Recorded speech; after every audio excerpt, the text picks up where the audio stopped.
en la Cátedra de Tecnología de los Materiales, y además soy docente de la carrera de Geología en la UNLP, y recientemente me incorporé también al CONICET como investigadora. Y como decía un poco Julián, nosotros somos geólogas y mi formación es fuertemente petrológica. Así que, bueno, la idea es eso, en esta primera instancia, incorporar algunos conceptos que nos sirvan a todos, en realidad, para hilar algunas cuestiones ingenieriles, atarlas, digamos, a algunas características primarias de las rocas, ¿sí? José. Hola, ¿qué tal? Buen día.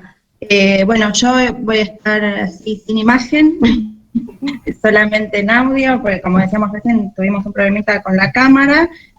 Bueno, soy María José Correa, yo también soy geóloga, hace unos años pertenecía al LEMAC, soy docente actualmente en la UTN, y en la actualidad, bueno, tengo un cargo de investigación en la SIC, la Comisión de Investigaciones Científicas de la provincia, y el lugar de trabajo es el Instituto de Recursos Minerales, que pertenece a la Facultad de Ciencias Naturales. Y bueno, con el LEMAC siempre mantengo un vínculo y trabajamos mutuamente desde hace ya unos 10 años, por lo menos.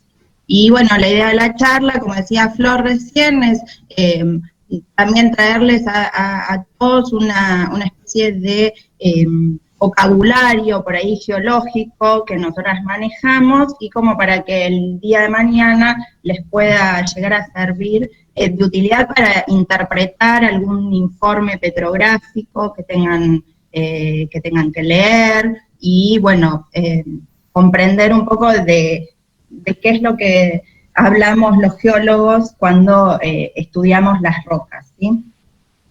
Así que bueno, en esta primera unidad se denomina áridos, aspectos geológicos de importancia, ensayos y normas. Nos vamos a focalizar mucho en lo que es la descripción petrográfica, así que vamos a hablar directamente de ese tipo de normas, pero lo vamos a tratar de vincular y de enmarcar justamente en el tema general de este curso, que es sobre la tecnología de los materiales viales. Así que bueno, vamos a empezar con un poquito de definiciones que son necesarias. Para nosotros los áridos o agregados, que lo podemos utilizar en forma indistinta a la terminología, forman parte de lo que son las rocas de aplicación. Dentro de la geología, las rocas de aplicación son aquellas que son de utilidad, principalmente para obtener materias primas o para realizar construcciones, ¿sí? O, por ejemplo, para ornamentación. Dentro de estos, los áridos son estos materiales granulares que se espera que sean inertes, ¿sí? Desde el punto de vista químico más que nada, que tengan poca reactividad o nula, y que se utilizan para construir o generar materiales como pueden ser, por ejemplo, los hormigones o los asfaltos principalmente. Para realizar una primera clasificación y también para empezar a enmarcar y puntualizar sobre qué tipo de agregados nosotros vamos a hablar, tenemos esta primera clasificación, ¿sí? Que habla un poco del origen de los áridos, que los clasifica en áridos naturales, artificiales y áridos reciclados. Los naturales corresponden a rocas o a material rocoso, que es interesante también esta diferenciación que ahora la vamos a desarrollar un poquito más, y que se extrae generalmente de yacimientos naturales. Son afloramientos naturales que solamente tienen procesos mecánicos como para adaptar un poco su morfología a los fines de su utilidad. Por otro lado están los áridos artificiales, que son procedentes de procesos industriales, que tienen ciertas modificaciones físicas y químicas también. Son muy interesantes porque dan la posibilidad de reincorporar por ahí materiales de desecho de algunos procesos y reinsertarlos en la utilidad, o sea que son, desde el punto de vista de la reutilización, muy interesantes. Y lo mismo los áridos reciclados, que son áridos que ya habían sido utilizados para determinadas construcciones y tras su demolición se intenta nuevamente reinsertarlos. Claramente estos dos últimos tienen una connotación desde el punto de vista ambiental bastante interesante, sobre todo por lo que es la reutilización de materiales y reducir los desechos, pero nosotros queremos resaltar que el estudio adecuado de un árido y la utilización adecuada también es importante desde el punto de vista medioambiental, porque nos permite de alguna forma destinar en forma óptima este recurso natural rocoso que, digamos, de alguna forma uno lo denomina como estos recursos no renovables porque las rocas tardan muchísimo tiempo geológico en construirse, en desarrollarse, con lo cual hay que ser un poco criteriosos a la hora de ver su utilidad. Vamos a meternos un poquito más en lo que son los áridos naturales y vamos a definir dos tipos a su vez, ¿sí? Que son los materiales granulares, por un lado, que provienen de depósitos aluvionales. En términos generales, aluvionales son materiales que reciben, son depósitos que reciben material a partir de procesos exógenos, es decir, en la superficie, que son acarreados por ríos de forma gravitacional o por otros medios. Entonces tienen una característica principal que es la heterogeneidad litológica o de componentes, ¿sí? Y por otro lado, el hecho de que hayan sido transportados y que estén sueltos, por así decirlo, también genera que su morfología haya estado afectada por todos estos procesos de transporte y posterior depositación.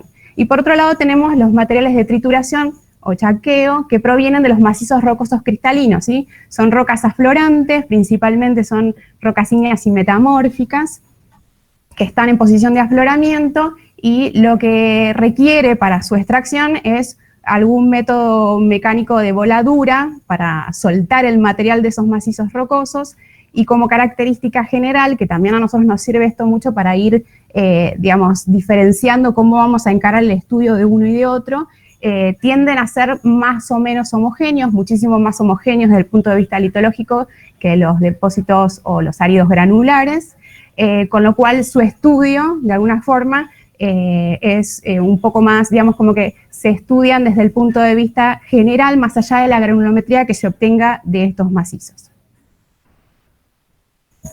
¿José? Bueno, cuando hablamos de áridos que provienen de un macizo rocoso, tenemos que tener en cuenta que para obtenerlos es necesario pasar por una serie de etapas, porque nos encontramos con el bloque de roca y necesitamos obtener fragmentos a partir de ese bloque. Entonces, inicialmente se procede a realizar una serie de perforaciones. En esas perforaciones se colocan explosivos que permiten realizar el arranque de los bloques, de grandes bloques, que se despegan, digamos, del gran macizo rocoso. Y muchas veces incluso se aprovechan fracturas naturales de ese macizo para optimizar de alguna manera el recurso.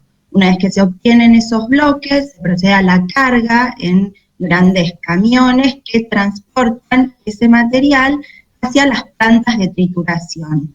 Cuando el material alcanza las plantas de trituración, es sometido a una serie de procesos que van reduciendo el tamaño de esos bloques. Esto es el proceso de molienda. Dependiendo de la cantera, es que van a haber diferentes equipos de trituración, que pueden ser equipos, por ejemplo, de mandíbulas o de conos, y cada uno de ellos va a moler el material con diferente mecánica, y eso muchas veces suele influir en el resultado final del árido. Y finalmente se obtienen las distintas granulometrías que se van acumulando en pilas justamente de acuerdo al tamaño granulométrico que va saliendo de cada una de esas plantas, de cada uno de esos procesos de trituración, ¿sí? Seguimos. Y bueno, cuando hablamos de áridos que van a ser utilizados para la industria vial, hacemos esta gran división entre áridos gruesos y áridos finos. Consideramos como áridos gruesos a todos aquellos que se encuentran retenidos por el tamiz de número 4, o sea, superiores a 4,75 milímetros. Aquellos que pasan ese tamiz y que quedan retenidos en el tamiz número 200 se consideran áridos o agregados finos. Seguimos. Hago una acotación, Sí. José. Dentro de estos agregados gruesos y finos hay otras granulometrías, o sea, hay distintos tamices que los subdividen. Claro. Pero a los fines de estudio de este tipo de estos agregados, esta clasificación ya a priori nos dice que los agregados gruesos son aquellos que van a mantener principalmente las características litológicas, o sea que vamos a tener que prestar no solo atención a la mineralogía, sino a otros parámetros que ya vamos a definir, que son textura y estructura de la roca, mientras que en agregados finos las propiedades van a estar más determinadas ya por lo que es la mineralogía, teniendo en cuenta que a medida que uno va reduciendo este tamaño, se va perdiendo la característica de la roca inicial. Los cristales, cuanto más grueso es el tamaño de grano de la roca, empiezan a liberarse y terminan siendo minerales sueltos. O sea que lo interesante por ahí de los agregados, a medida que se van clasificando como más finos, es eso, es ver la mineralogía más que otras características heredadas de la roca. Exactamente. Y bueno, justamente lo que decía Flor, las características o las propiedades que tienen los áridos dependen fundamentalmente de las propiedades que tienen que ver con el origen de la roca, es decir, con propiedades intrínsecas, y también con propiedades que tienen que ver con el proceso de elaboración o molienda que describíamos hace un ratito. Todas aquellas propiedades que tienen que ver con el origen de la roca van a estar directamente relacionadas con la composición mineralógica, o sea, los minerales que componen esa roca, y también con características geológicas como son la textura, la estructura o la fábrica de la roca, que ahora en un minutito las vamos a definir. También otras propiedades directamente relacionadas con el tipo de roca son el grado de alteración o alterabilidad, o sea, qué tan susceptibles son sus minerales a ser alterados por procesos meteóricos, la porosidad, la permeabilidad de la roca, la textura superficial del agregado y la actividad superficial que puede llegar a tener el agregado con respecto tanto al ligante como al agua. Entonces, vamos a definir qué significa textura desde el punto de vista petrográfico. Esto está relacionado con el tamaño y el desarrollo que tienen los minerales en la roca y con la relación que tienen entre ellos. Es algo bien característico del origen de la roca y muchas veces nos da mucha información sobre cuáles fueron los procesos que originaron ese macizo rocoso o esa roca. Y después tenemos características como la estructura o la fábrica de una roca que están relacionados con la presencia o la ausencia de rasgos que pueden ser laminares o lineares dentro del macizo rocoso y que van a por ahí condicionar, por ejemplo, la presencia de planos de debilidad que pueden llegar a ser después más factibles de que la roca se rompa a través de esos planos, o incluso también bandeamientos en los que se cambia un poco la composición mineralógica dentro de la roca. Mientras que el término de textura superficial se refiere a, podemos decir, como si fuera el relieve que tiene cada fragmento de agregado, o sea, como si fuera la superficie del agregado, qué tan rugosa es. Y eso va a estar relacionado con, por ahí, la trabazón que va a tener después en la mezcla, o la relación que vaya a tener entre el ligante, por ejemplo. Y por otro lado, entonces, las propiedades que tienen que ver con el proceso de elaboración van a ser la granulometría, la forma, la limpieza superficial, es decir, si tiene algún polvo adherido, el agregado, y también la angularidad, que está también directamente relacionada con la forma, ¿no?, del agregado. Pero a su vez, estas propiedades no son independientes de la naturaleza de la roca, sino que están también íntimamente relacionadas con las características mineralógicas y sobre todo de textura y estructura que puede llegar a tener la roca originalmente. Por ejemplo, si tenemos una roca que tiene materiales que se rompen fácilmente o que tienden a generar más polvillo, nos va a dar un agregado que va a tener un menor grado de limpieza superficial. O si tenemos una roca donde predominan minerales laminares, el agregado va a tender a tener formas más bien elongadas o planas. Si bien durante el proceso de trituración en las plantas de tratamiento esas condiciones se pueden manejar incorporando determinadas maquinarias que van a favorecer obtener agregados de formas más cúbicas, el tipo de roca es un gran condicionante para después la calidad que vamos a obtener del árido.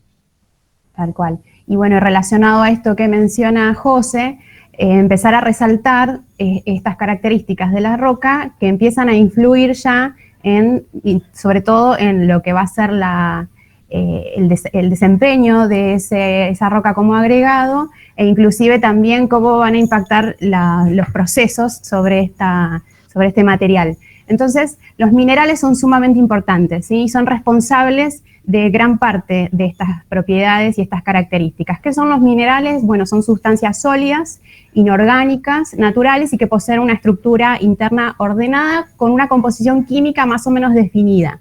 ¿Sí? Esto es como la definición general, sabiendo que hay dentro de estas características un montón de excepciones, sobre todo cuando se habla de que tienen estructura interna ordenada. ¿Sí? Pero bueno, es importante que dentro de toda esta definición resaltemos dos características de los minerales que están asociados justamente con esto, a la cristalinidad que pueden presentar o el tipo de estructura cristalina que pueden desarrollar, y por otro lado a la composición química que tiene. O sea que pueden ser definidos con una fórmula y sobre la base de esa fórmula yo puedo conocer qué elementos químicos tiene y cómo van a interactuar cuando yo intento meter ese mineral en un ambiente distinto.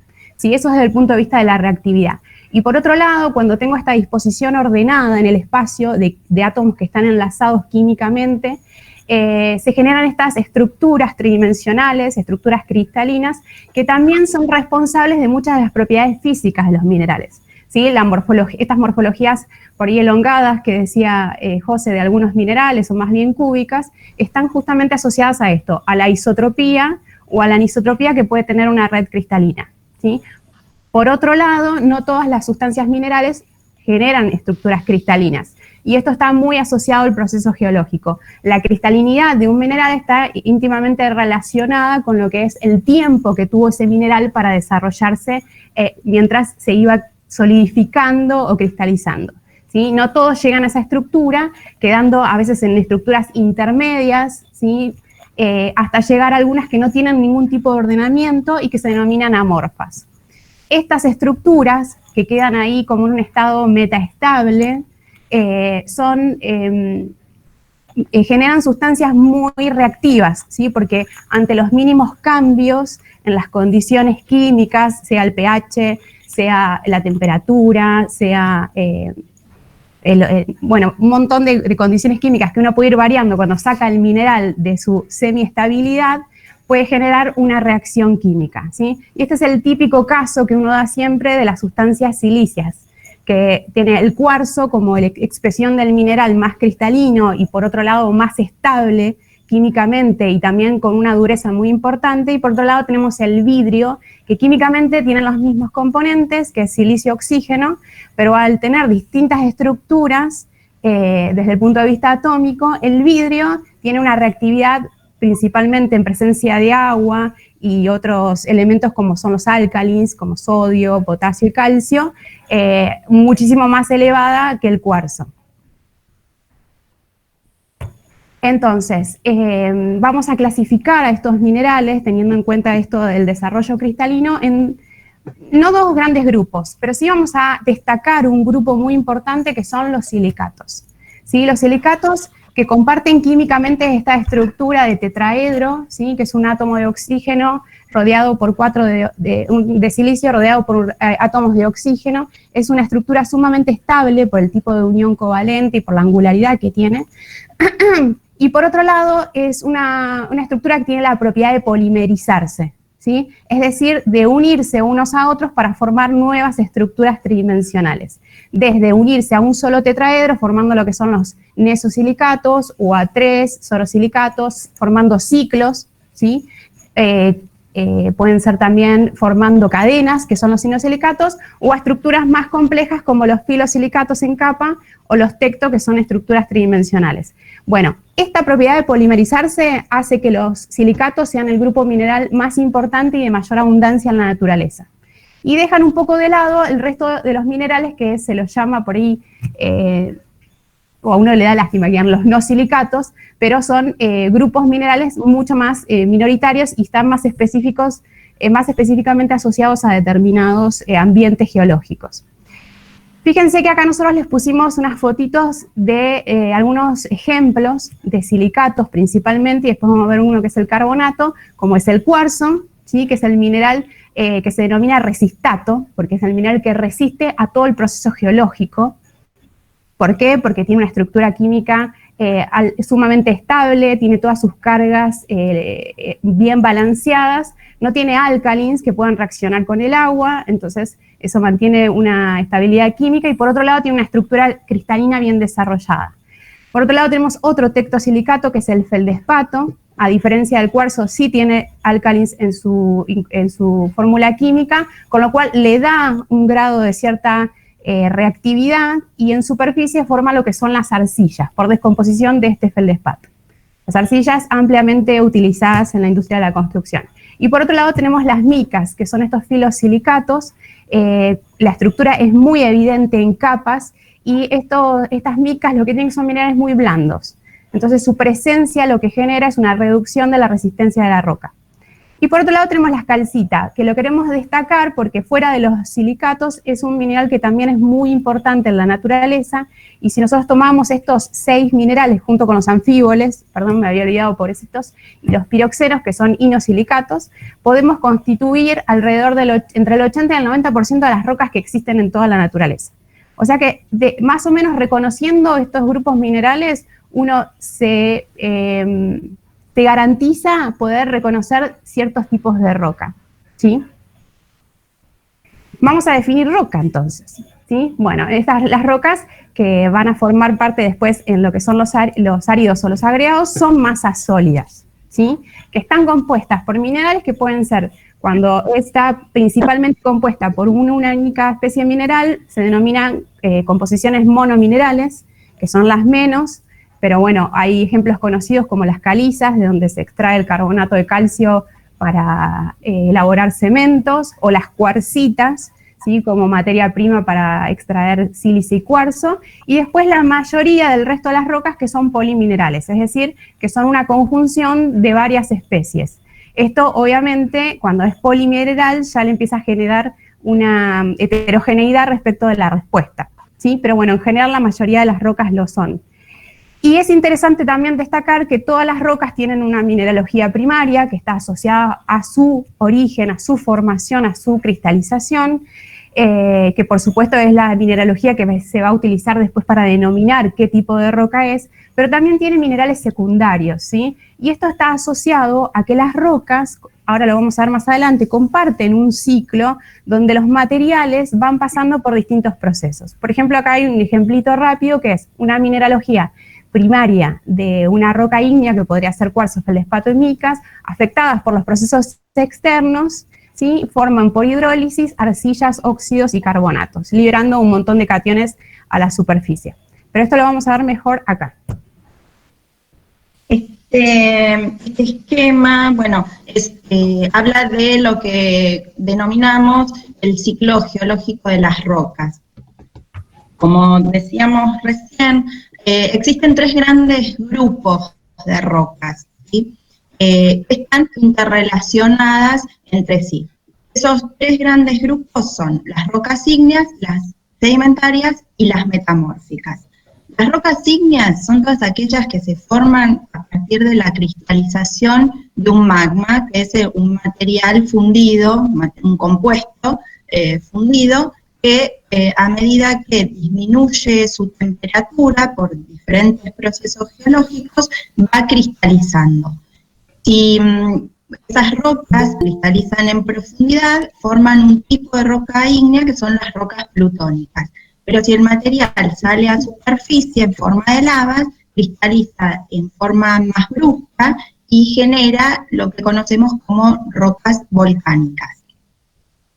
Una vez que cualquier tipo de roca está expuesto en la superficie, se va a encontrar sometido a los efectos del medio ambiente, o sea, la meteorización y a la erosión, producto de la acción del agua, de las lluvias, los hielos, el viento, y sus minerales van a ir sufriendo lo que conocemos como un tipo de descomposición, una descomposición física por un lado y también química por otro.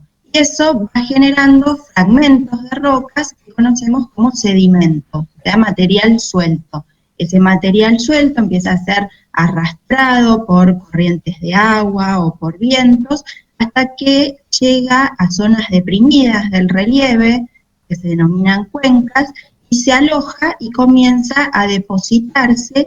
Allí comienza la historia de la sedimentación.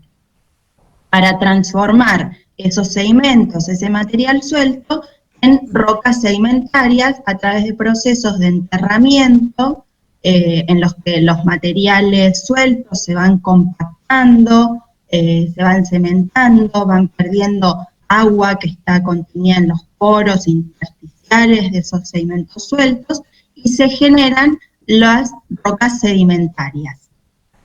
Si las rocas sedimentarias o también cualquier otro tipo de roca ígnea o incluso también rocas metamórficas sufren un proceso de mayor enterramiento y son sometidas a altas presiones y altas temperaturas, necesitan de alguna manera adaptar su mineralogía, su estructura y su textura a esas nuevas condiciones de presión y temperatura y se transforman en lo que conocemos como rocas metamórficas.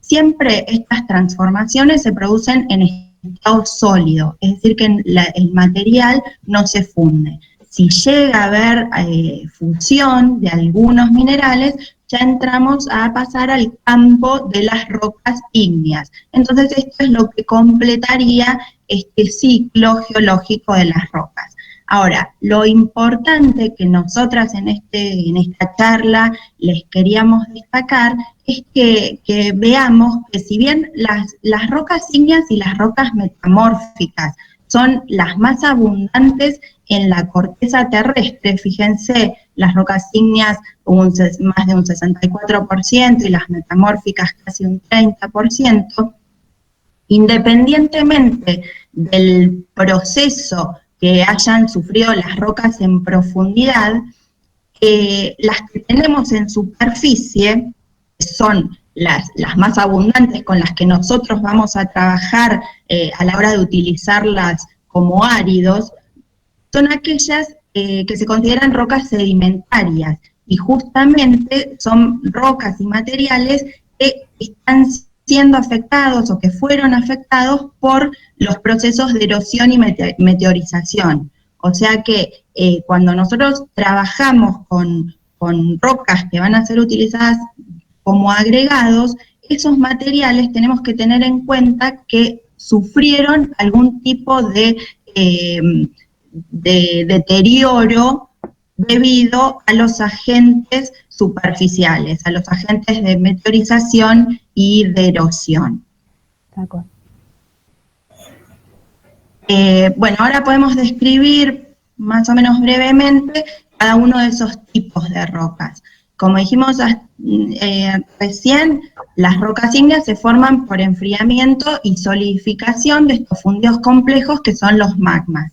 Si el enfriamiento se produce en profundidad, obtenemos las rocas plutónicas que para definirlas o caracterizarlas rápidamente podemos decir que son rocas cristalinas de grano grueso. Siempre que nos encontramos con rocas plutónicas vamos a poder observar un desarrollo de sus cristales justamente porque el enfriamiento se produce de manera lenta y permite que esos cristales alcancen un cierto desarrollo.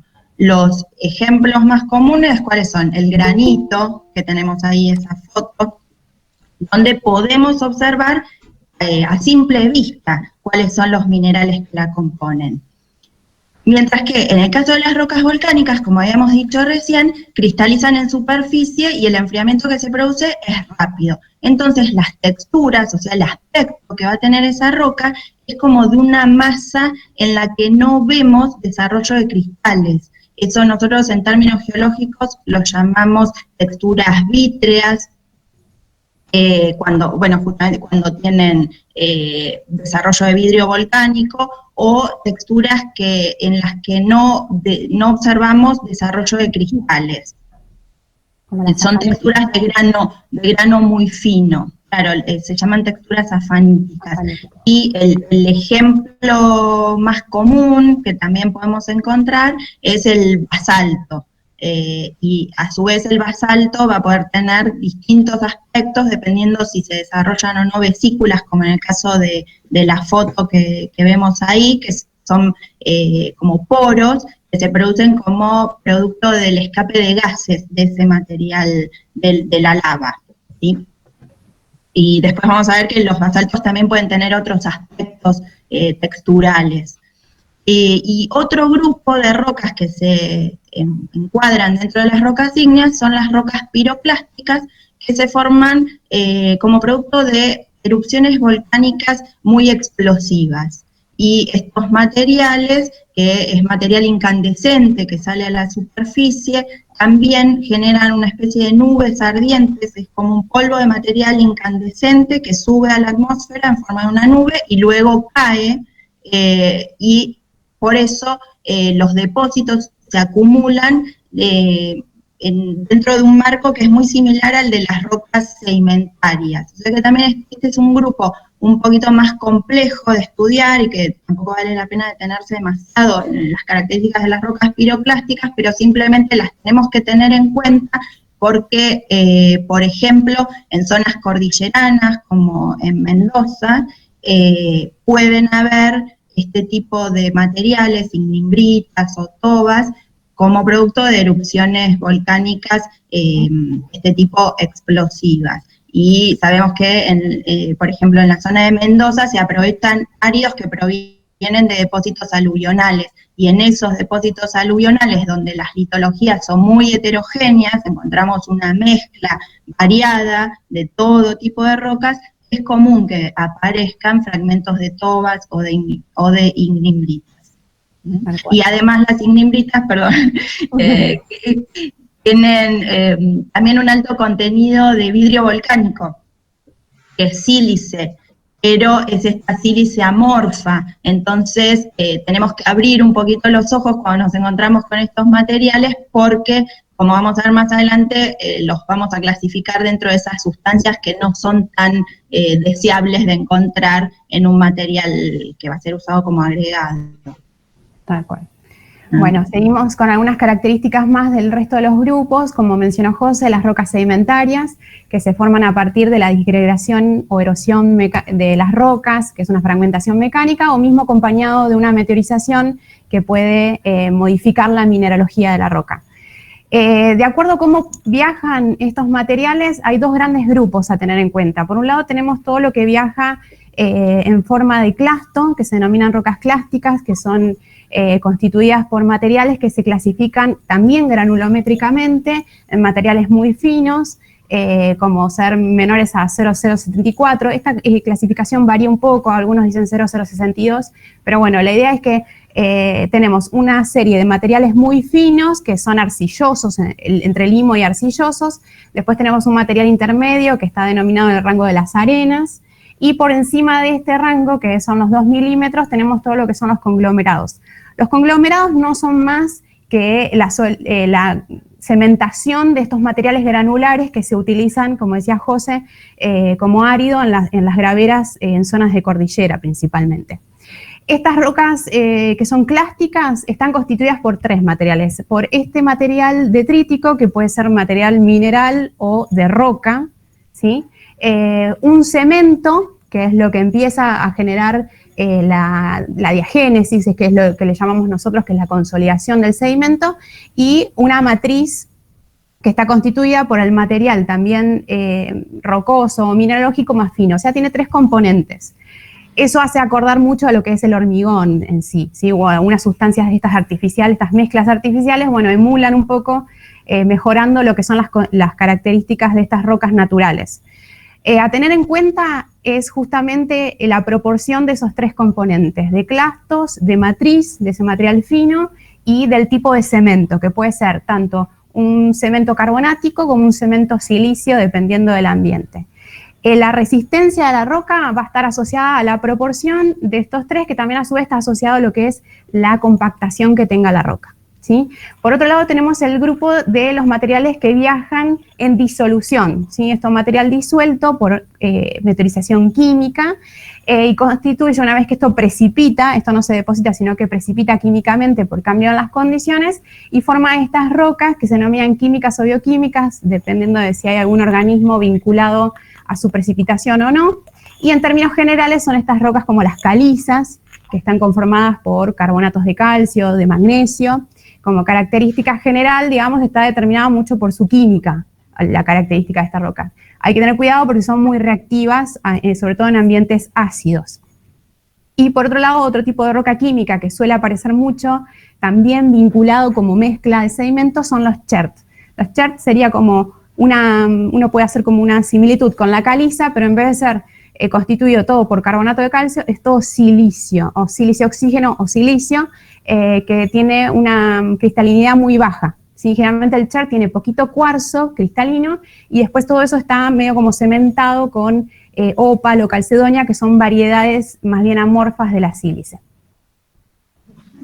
Este grupo de rocas, que son las rocas metamórficas, ya con lo que adelantó José, tienden a ser las rocas un poco más extrañas o exóticas, porque son rocas que se generan en profundidad de la corteza, ¿sí? O sea, el proceso de formación de una roca metamórfica uno nunca lo ve. Lo que ve es cuando afloran en superficie por alguna exhumación y empieza a encontrarse con rasgos de rocas que han sufrido cambios en su textura o estructura en estado sólido. O sea que tardan muchísimo tiempo en formarse las rocas metamórficas, porque los procesos de modificación, tanto mineralógicas como de estos parámetros de textura y estructura, son en difusión atómica.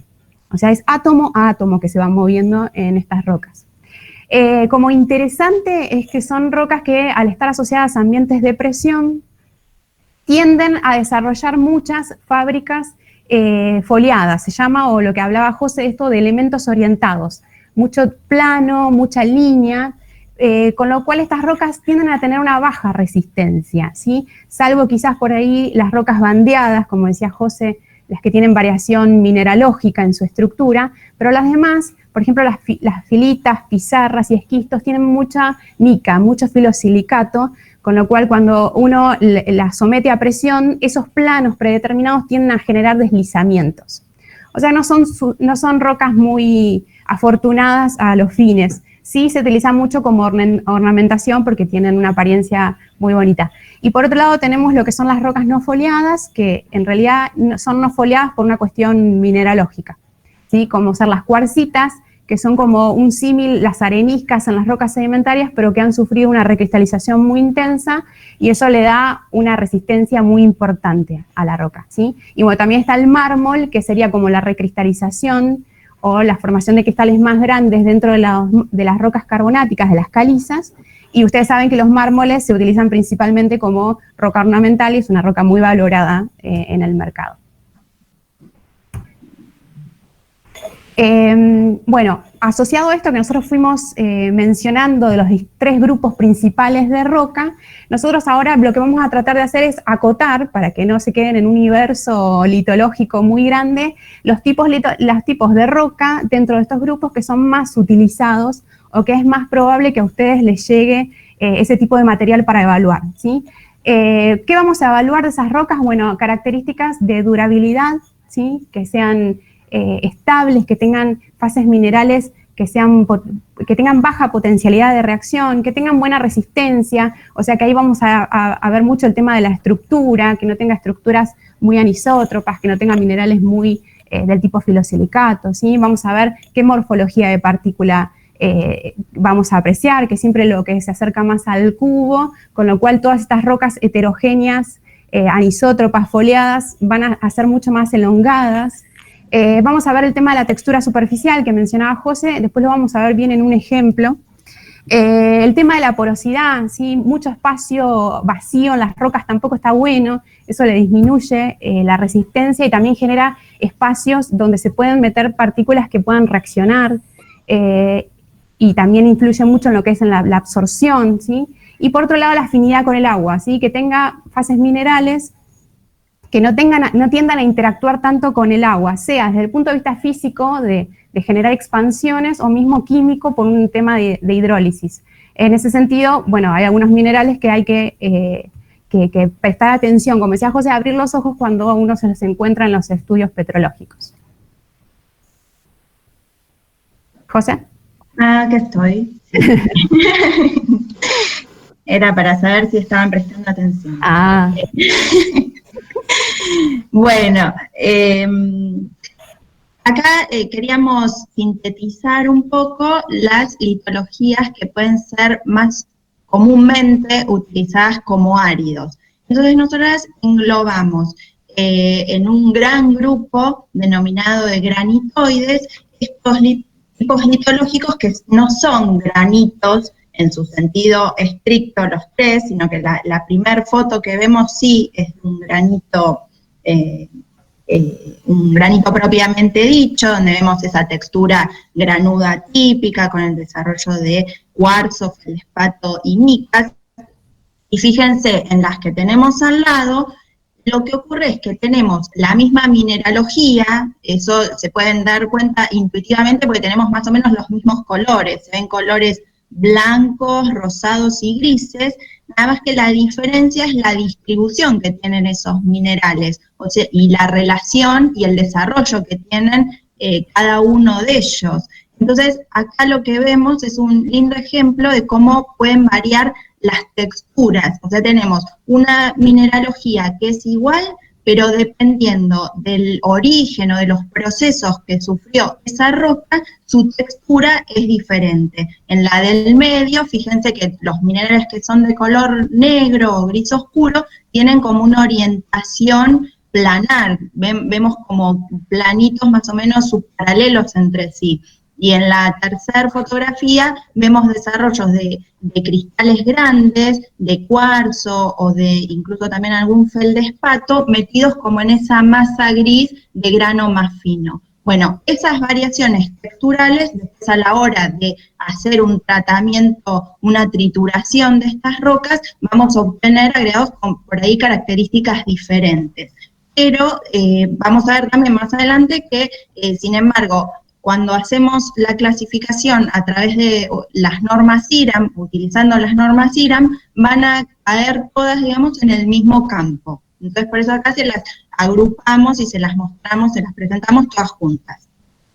En el caso del segundo grupo, que son los basaltos, podemos ver que también la mineralogía o la composición química va a ser la misma, pero podemos encontrar tres tipos de texturas diferentes. La primera, que es una textura vesicular, con esos poros o cavidades, que como decía recién Flor, en esas cavidades lo que se puede dar es que se alojen materiales arcillosos, que después reaccionen con algún álcali del cemento, en el caso de que sean utilizados en hormigones, o incluso que se alojen arcillas expansivas, que con la presencia de agua aumentan su volumen.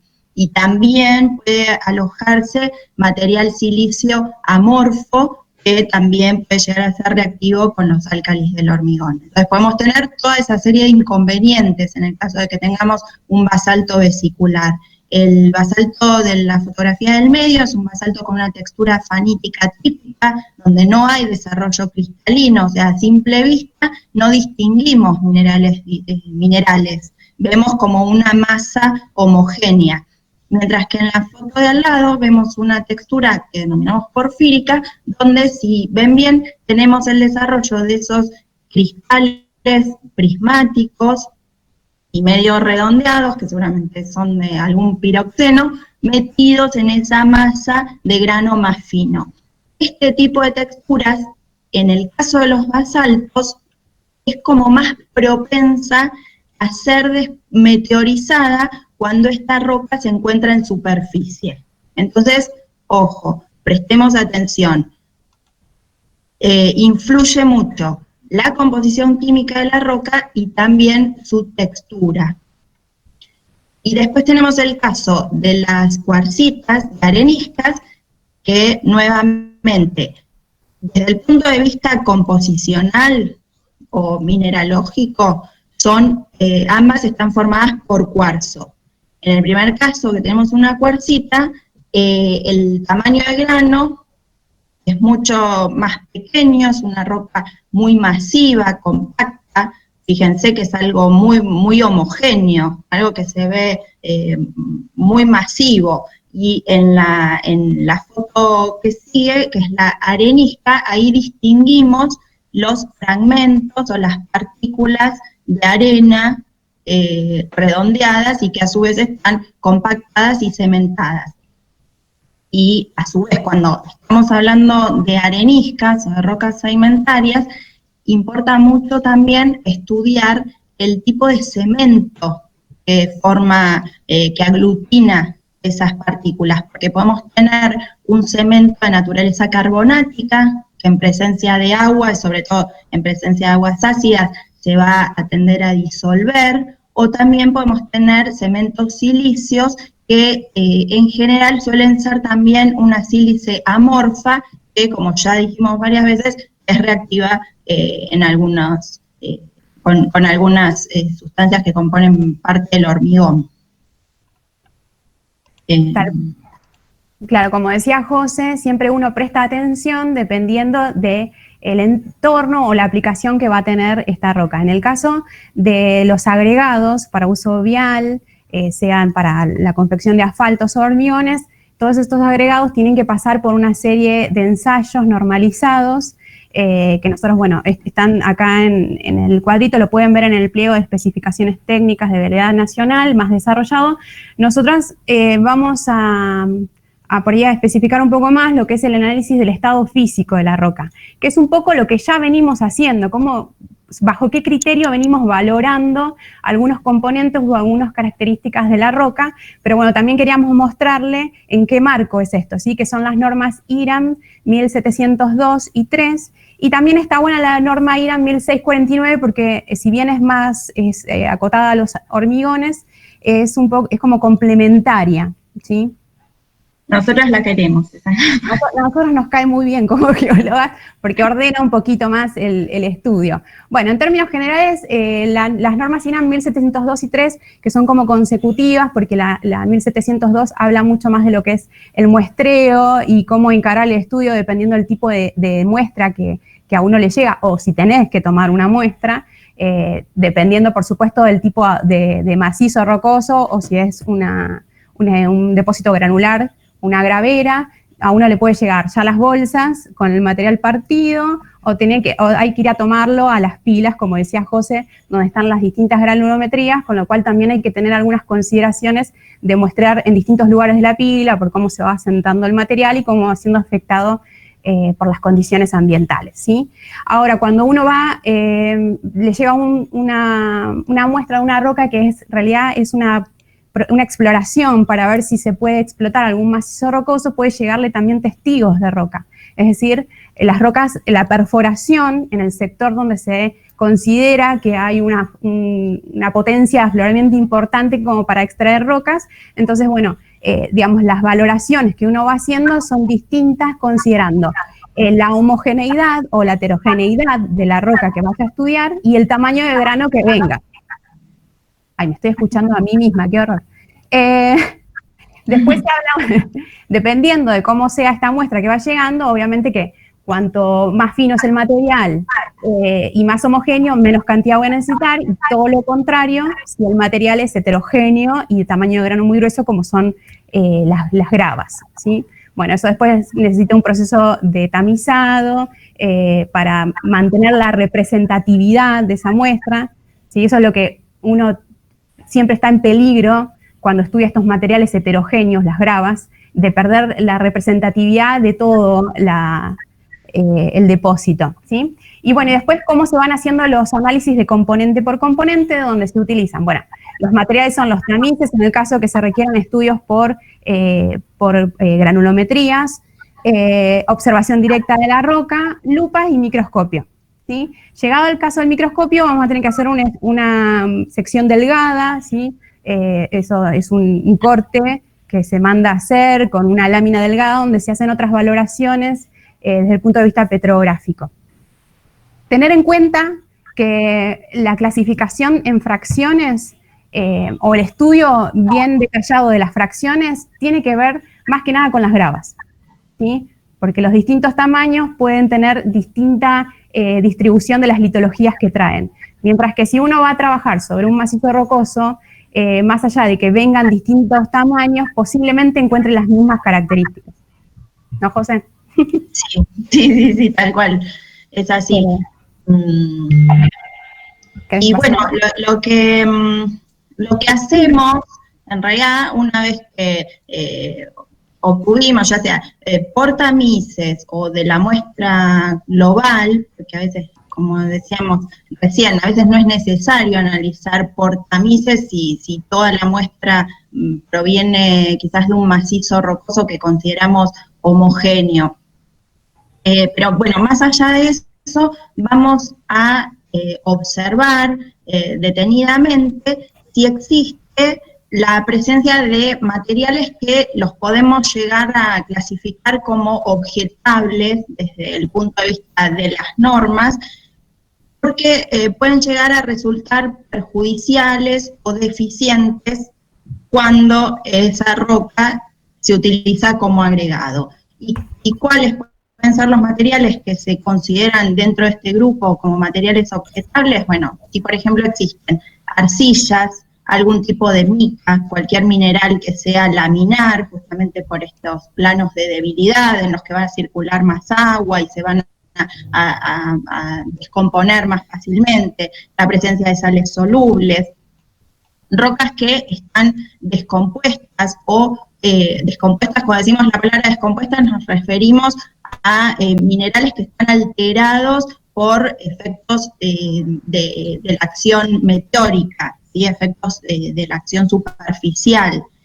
O bien rocas sedimentarias que estén pobremente diagenizadas, o sea que no alcanzaron un grado de solidificación y cementación suficiente como para lograr una roca sedimentaria bien compacta.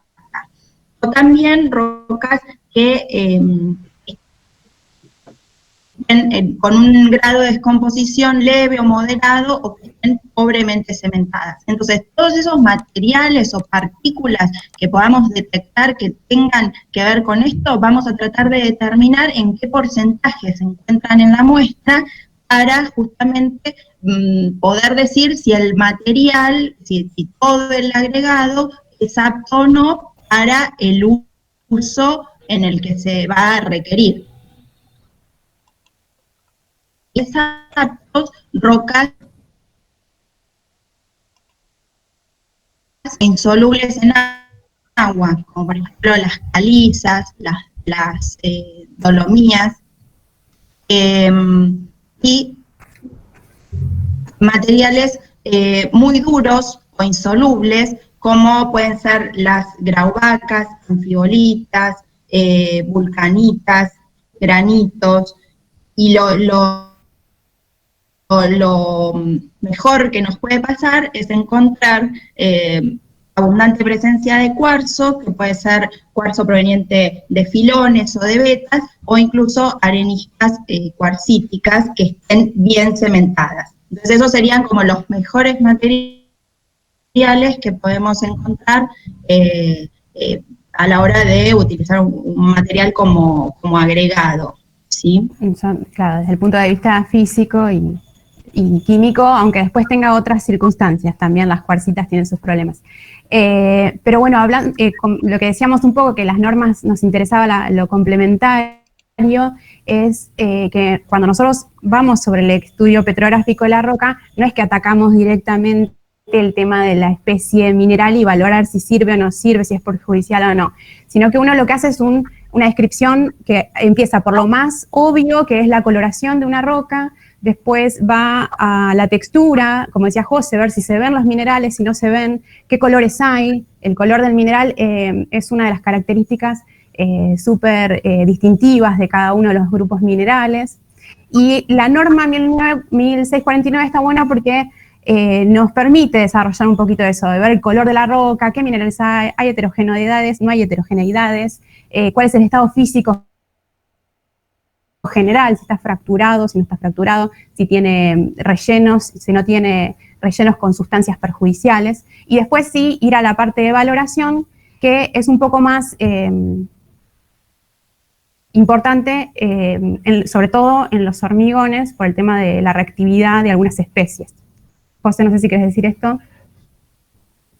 Perdón, había desactivado el micrófono porque me parece que acoplada. Ahora lo activé.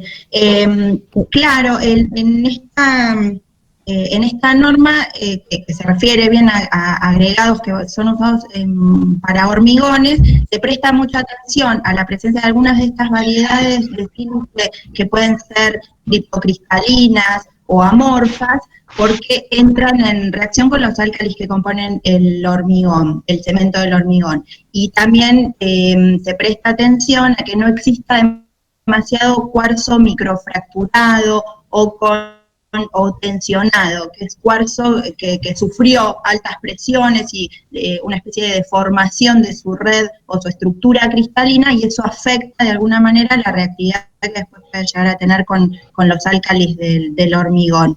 Y también hay que prestar atención que no exista excesiva cantidad de arcillas, sobre todo arcillas de tipo esmectitas, como decíamos hace un rato, que pueden encontrarse en los basaltos. Entonces, esos son como los porcentajes admitidos, claro, para se rechaza el material. Claro, y asociado a esto que dice José, la importancia de pensar en el tipo litológico, porque un cuarzo tiene rocas que han sufrido procesos de presión, ¿sí? Entonces, eso vamos a ir sobre las rocas metamórficas. Automáticamente cuando haya cuarzo vamos a ver cuál es el estado de formación del cuarzo.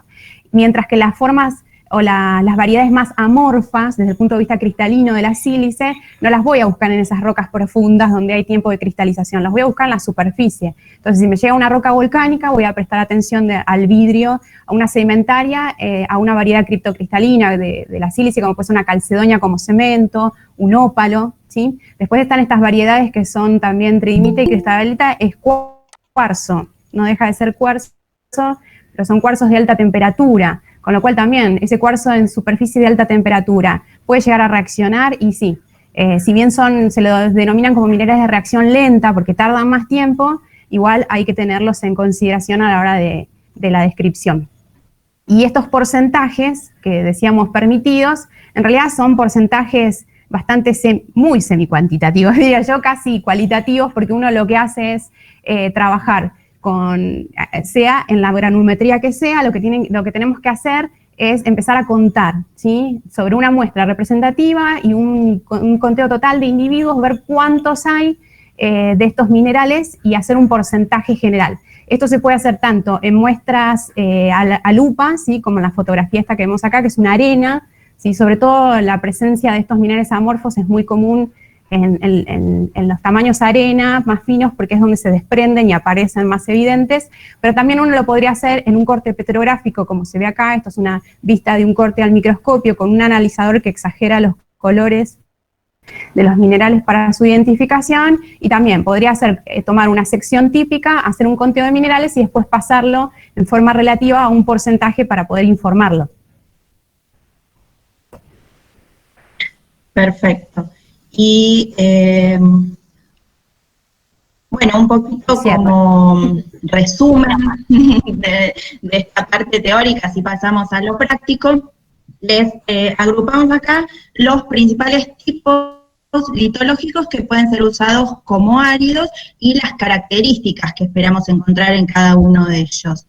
Por ejemplo, en los granitoides, en general, ¿qué vamos a observar? Vamos a observar que son materiales que cuando se encuentran en su estado fresco, o sea que no han sufrido excesivos procesos de meteorización, van a ser rocas que van a tener óptimas características de durabilidad, resistencia, alta tenacidad, de alta compacidad, o sea que es como lo mejor que nos puede pasar. En el caso de los basaltos, tenemos rocas que si bien son de alta dureza, tenacidad y compacidad también elevadas, muy frecuentemente pueden encontrar o presentar minerales que están alterados. Y también, como ya lo vimos varias veces, la presencia de vesículas donde en su interior se pueden alojar sustancias indeseables o materiales arcillosos. En el caso de las areniscas, si bien suelen tener alta dureza y resistencia, tenacidad en general, tanto la compacidad como la coherencia de esas rocas va a estar directamente relacionada o dependiendo del grado de cementación que haya logrado tener esa roca, y también va a depender del tipo de cemento. Si tenemos un cemento carbonático, la roca va a tender a ser menos compacta, menos coherente o más susceptible a reaccionar con agua. Y en el caso de las calizas, son materiales que tienen una dureza moderada o baja, y la coherencia y su compacidad y la tenacidad dependen mucho de la pureza de ese carbonato de calcio, y también son muy susceptibles a reaccionar con el agua. Las calizas en la República Argentina no son un grupo de rocas que aflore de manera muy abundante, o sea que no suelen utilizarse como agregado, pero sí en otros países suelen ser rocas muy abundantes y a veces no queda otra posibilidad, digamos, que utilizar las calizas. Entonces por eso las quisimos también poner en este cuadro para que las tengamos en cuenta. Y algo que también pensamos que es importante destacar es que, digamos, las rocas van a tener diferentes características y uno no siempre puede elegir la mejor roca para ser utilizada en una determinada obra, porque justamente el uso de los áridos está muy influenciado por cuestiones económicas y de disponibilidad de los materiales. Por ejemplo, si se va a construir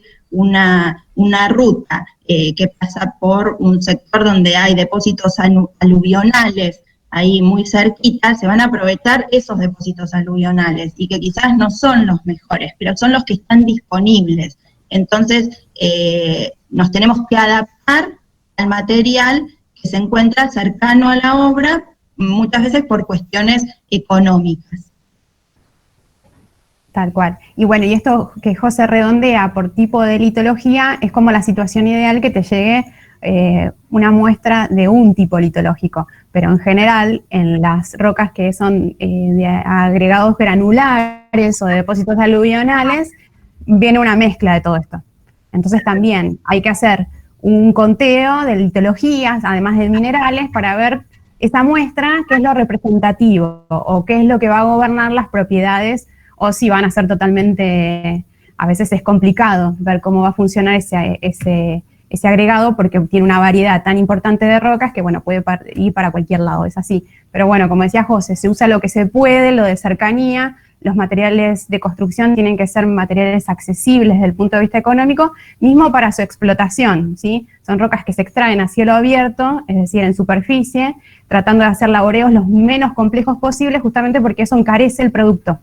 De hecho, acá en provincia de Buenos Aires, que es uno de los macizos rocosos más importantes de donde se extraen roca partida, hay muchos estratos de rocas, como por ejemplo arcillas, que se dejan de explotar porque por encima tienen otro tipo litológico y sale más caro destapar eso que abandonarlo y seguir buscando en otro lado, ¿sí? Entonces, bueno, también eso, tener un poquito el esquema de situación de cada una de las obras que se van a realizar.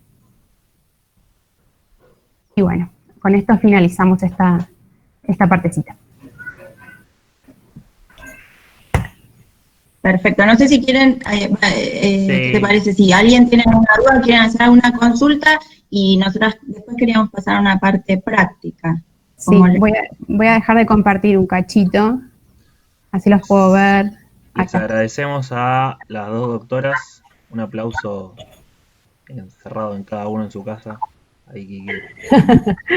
Para adentro. Aplauso para adentro.